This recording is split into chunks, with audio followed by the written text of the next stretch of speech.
Welcome to testify ministry. Testify ministry में आपका स्वागत है। आए मिलकर आज का पवित्र वचन सीखे। जय यीशु। परमेश्वर के नाम से हम आपका स्वागत करते हैं। इस दिन आज हम पढ़ेंगे स्तोत्र ग्रंथ अध्याय 119 पद संख्या 165। तेरी संहीनता के प्रेमियों को अपार शांति प्रिय है, वे कभी विचलित नहीं होते।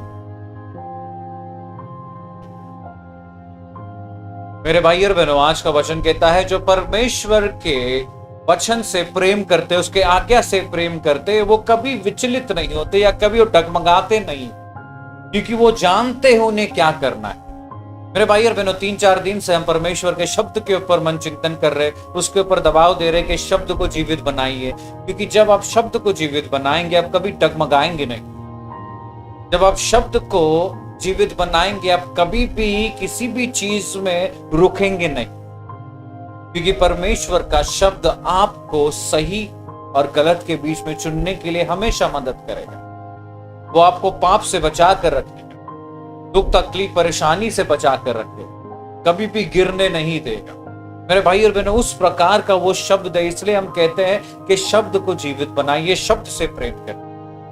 कल हमने पढ़ा था कि उसका शब्द, परसों हमने पढ़ा था कि उसका शब्द मीठा है और दूध से भी ज्यादा। मेरे भाई और बहनों, परमेश्वर के शब्द को पूर्ण रूप से अपने जीवन में मांस बनने दीजिए, उसको जिंदा करो। आप कभी भी डगमगाएंगे नहीं, कभी भी आपको किसी भी चीज की जरूरत नहीं होगी या किसी भी जन की जरूरत नहीं होगी। परमेश्वर आपको हमेशा सही मार्ग में लेकर जाए।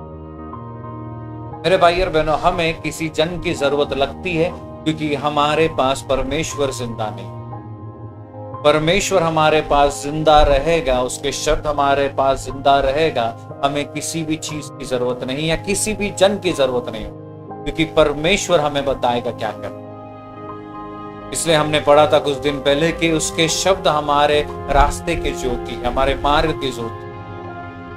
परमेश्वर को जीवित बनाइए मेरे भाइयों, किसी भी जन की आपको जरूरत कभी नहीं पड़ेगी। उसके शब्द को अपने अंदर मांस बनाइए, वो शब्द आपको कभी डगमगाने नहीं देगा, कभी भी आपको अकेला नहीं छोड़ेगा, कभी भी आपको दुख तकलीफ परेशानी में नहीं गिराएगा, कभी भी बीमारी आपके घर के पास नहीं आएगी, क्योंकि आपके पास शब्द है और वो शब्द जीव। इस समय मेरे भाई और बहन, अपने आप को परमेश्वर को सौंपते हुए शब्द को जीवित बनाने के लिए प्रार्थना।